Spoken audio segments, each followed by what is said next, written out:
Shalom friends, welcome to Daf Reactions, Ketubot 37. For what feels like legitimately an eternity, Ketubot has been talking about rape. Every day I open up the text and I'm like, please, are we done with this yet? And every single day the Talmud answers, ha, bitch, please. Today's Daf may be no different, but at least we get a small break to talk about something way lighter. Executions. What a relief. The Daf is talking about a situation where someone has done something bad, something that would theoretically result in two separate punishments. The Mishnah says, well, if he's getting the death penalty, he doesn't have to also pay a fine. Come on. That would be overkill. Then the Daf goes on to discuss punishments for killing another human being. If the killer did it intentionally, obviously that's murder, and he's got to get executed.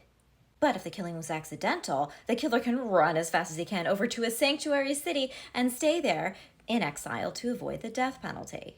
But neither of these killers can pay their way out of their punishments. Now the Gemara talks about a situation where we find a dead body, but nobody knows who done it. The elders of the closest city have to do a ceremony where they kill a calf to say, we are not responsible for this. We don't know who killed this guy. But then, what if they end up finding that murderer after all? He was hiding in his mom's basement the whole time. I knew it. I always knew it. It was obvious. Does he get absolved because they already killed that calf? Hell no. The land will never be at peace until the blood of the murderer is shed. That calf was innocent, so it's not his blood. I think the murderer should be double murdered to avenge the calf who took the fall for him. But that's just my opinion. So you've got your murderer, and he's got to be killed. Great.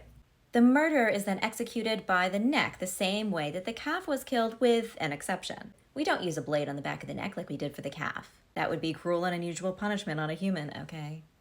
Instead, the idea is to kill the murderer in the same way that kosher animals are slaughtered, quickly cutting the esophagus and the trachea, which is supposed to be fast and relatively painless, allegedly. Again, allegedly, I don't know personally.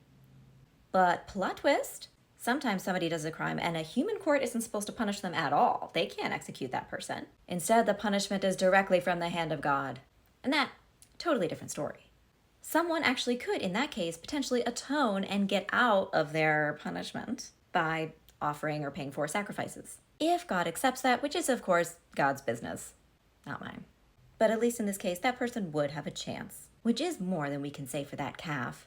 To that calf, I would just like to say, rest in peace. I guess pieces.